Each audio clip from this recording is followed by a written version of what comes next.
ನಮಸ್ಕಾರ ವೀಕ್ಷಕರೇ, ತಲೆನೋವು ಸುದ್ದಿ 2012ಕ್ಕೆ ನಿಮ್ಮೆಲ್ಲರಿಗೂ ಆತ್ಮೀಯವಾದ ಸ್ವಾಗತ. ಇದು ಅಂತಿಂಥ ನ್ಯೂಸ್ ಅಲ್ಲ, ನಿಮ್ಮನ್ನು ಬೆಚ್ಚಿ ಬೀಳಿಸೋ ನ್ಯೂಸು, ತಲೆ ಬಿಸಿ ಮಾಡೋ ತಲೆ ತಿನ್ನೋ ಸುದ್ದಿಗಳು. ಸುಮ್ಮನೆ ಕುಳಿತವ್ರನ್ನೂ ಬಿಡೋದಿಲ್ಲ. ಅಂದಹಾಗೆ ನೀವು ನೋಡ್ತಾ ಇದ್ದೀರಾ ತಲೆನೋವು ಸುದ್ದಿ 2012.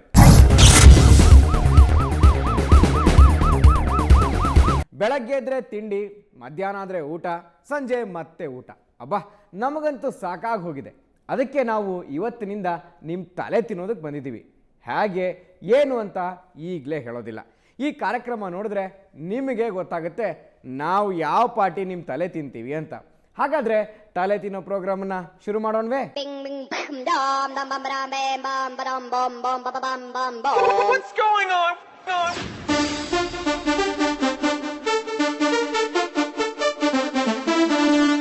ಹಾವೇರಿಯಲ್ಲಿ ಕರ್ನಾಟಕ ಜನತಾ ಪಕ್ಷದ ಸಮಾವೇಶ ಭರ್ಜರಿಯಾಗಿ ನಡೆಯಿತು.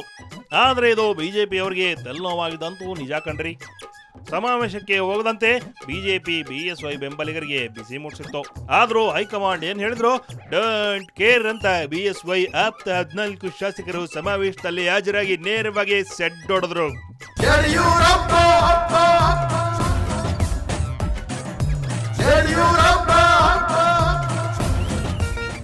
DCM ಈಶ್ವರಪ್ಪನವರ ತಲೆನೋವು ಜಾಸ್ತಿ ಆಗೋದಕ್ಕೆ ಇಷ್ಟು ಸಾಕಾಗಿತ್ತು ಅಲ್ವೇನ್ರಿ? ಗೋವಿಂದ ಹರೆ ಗೋವಿಂದ ಈಶ್ವರಪ್ಪ ಏನಂದ.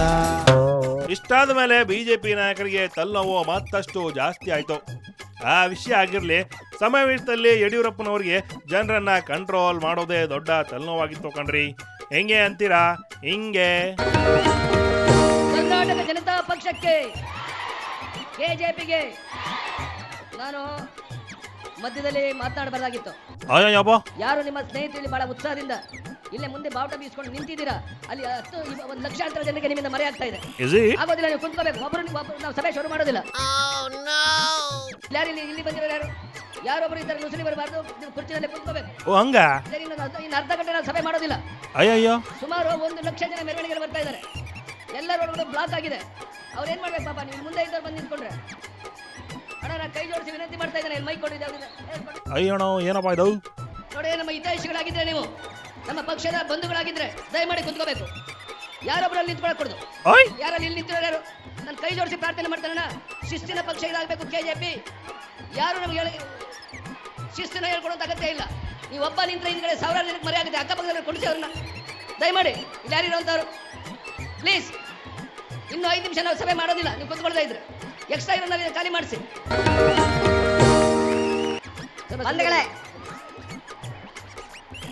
ಇಲ್ಲಿ ಯಾರು ಎಕ್ಸ್ಟ್ರಾ ನಿಂತಿರೋರು? ಯಾರು? ಯಾಕಪ್ಪ ನಿಂತಿದ್ದೀರಾ ನೀವು? ಕುತ್ಕೊಳ್ಳಿ. ನೀವು ನಮ್ಮ ಹಿತೈಷಿಗಳಾಗಿದ್ರೆ, ಪಕ್ಷದ ಮುಖಂಡರಾಗಿದ್ರೆ ಕುತ್ಕೋಬೇಕು. ಯಾರಪ್ಪ ಅಲ್ಲಿ ನಿಂತಿರೋರು? ಯಾರು? ಸಭೆ ನಾವು ಶುರು ಮಾಡೋದಿಲ್ಲ. ನೀವೆಲ್ಲ ಕುತ್ಕೊಳ್ತಾ ಇದ್ರೆ ನಡೀರಿ, ಹಿಂದೆ ನಡೀರಿ ಪ್ಲೀಸ್. ನೋಡಪ್ಪ, ಅಲ್ಲಿ ನೀವು ನಿಂತಿರೋದ್ರಿಂದ 16,000 ಜನಕ್ಕೆ ತೊಂದರೆ ಆಗ್ತಾ ಇದೆ. ನಡೀರಿ ಹಿಂದೆ, ಕಳಿಸಿ ಅದನ್ನು ವಾಲಂಟಿಯರು. ನಡೀರಿ, ದಯಮಾಡಿ ನಡೀರಿ ಮುಂದೆ. ಇದಾಗೋದಿಲ್ಲ, ಈ ರೀತಿ ಆಗೋದಿಲ್ಲ ನೀವು ಮಾಡೋದು. ನಡೀರಿ ಹಿಂದೆ, ಕುಂತ್ಕೋಬೇಕಲ್ಲೇನೆ.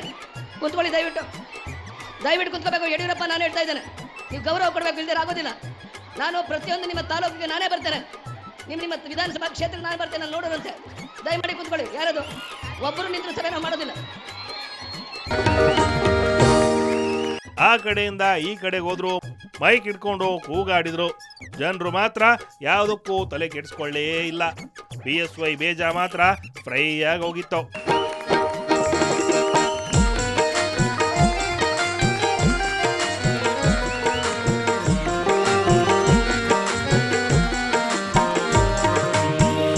ಸಮಾವೇಶಕ್ಕೆ ಲಕ್ಷಾಂತರ ಜನರು ಬಂದಿದ್ರು. ಪಕ್ಕದಲ್ಲಿರೋರನ್ನೇ ಕಂಟ್ರೋಲ್ ಮಾಡೋಕೆ ಆಗೋದಿಲ್ಲ ಅಂದಮೇಲೆ ಲಕ್ಷಾಂತರ ಜನರನ್ನ ಯಡಿಯೂರಪ್ಪ ಒಬ್ಬರೇ ಕಂಟ್ರೋಲ್ ಮಾಡೋದು ಹೇಗೆ ಸಾಧ್ಯ ಅಲ್ವಾ?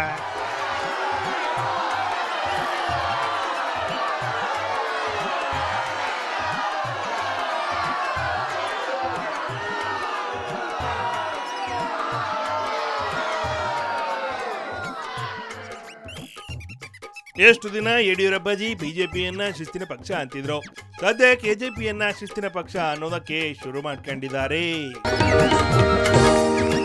ನಟಿ ಪೂಜಾ ಗಾಂಧಿ ಕೂಡ ಸಮಾವೇಶದಲ್ಲಿ ಮಿಂಚಿದ್ರು. ಅವರ ಕನ್ನಡವಂತೂ ಅದ್ಭುತವಾಗಿತ್ತು. ಯಡಿಯೂರಪ್ಪನವ್ರ ಬಗ್ಗೆ ಏನು ಮಾತಾಡಬೇಕು ಅನ್ನೋ ಕನ್ಫ್ಯೂಸ್ ಕೂಡ ಅವರಲ್ಲಿತ್ತು. ಅವತ್ತು ಕೊನೆಗೂ ಏನೋ ಹೇಳಿದ್ರಪ್ಪ. ಅದೇನು ಅಂತ ಸ್ವಲ್ಪ ಕೇಳಿಸ್ಕೊಳ್ಳಿ, ಜಾಸ್ತಿ ಕೇಳಿಸ್ಕೊಂಡ್ರೆ ತಲೆನೋವು guarantee. Bing bing bam dam dam bam bam bam bam bam bam bam bam bam bam. What's going on?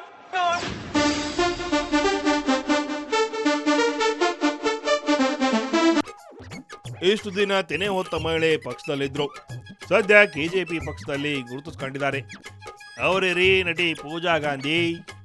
ನಮ್ಮ ಪ್ರತಿನಿಧಿ ಜೊತೆ ಮಾತನಾಡೋ ಸಂದರ್ಭದಲ್ಲಿ ಯಡಿಯೂರಪ್ಪ ಬಗ್ಗೆ ಏನ್ ಹೇಳ್ಬೇಕು ಅನ್ನೋ ಕನ್ಫ್ಯೂಷನ್ ಮೊದಲೇ ಇತ್ತು.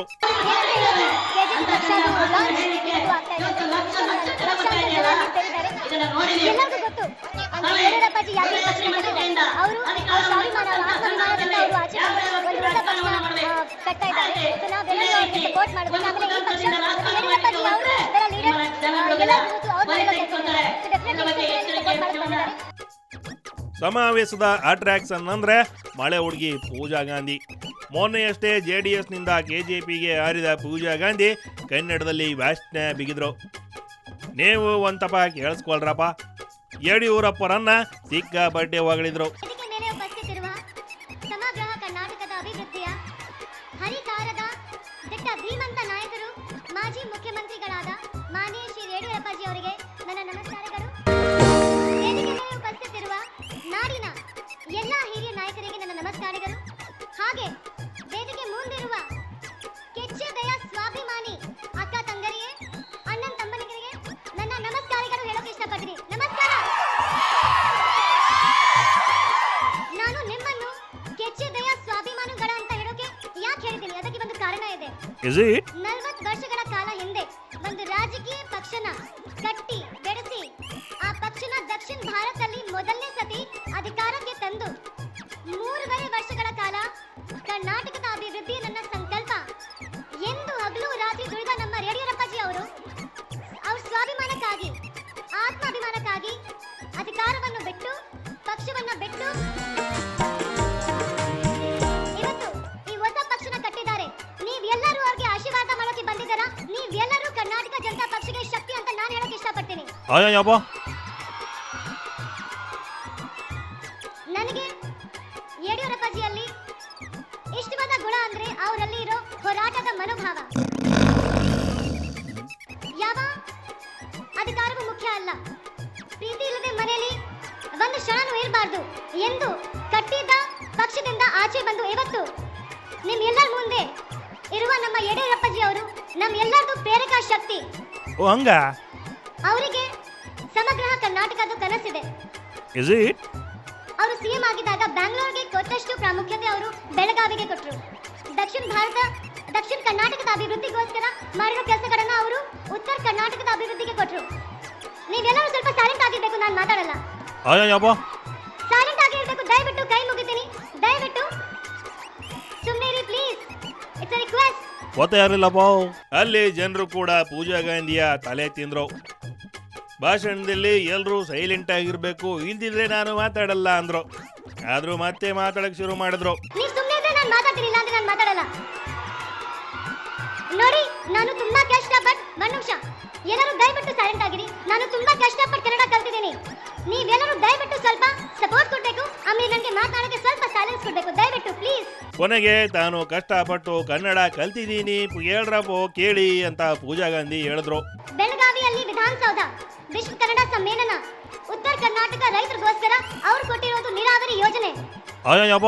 ಯಡಿಯೂರಪ್ಪಾಜಿ ಅವರ ನಾಯಕತ್ವಕ್ಕೆ ಸಾಕ್ಷಿ ಅಂತ ಹೇಳೋಕೆ ಇಷ್ಟಪಡ್ತೀನಿ.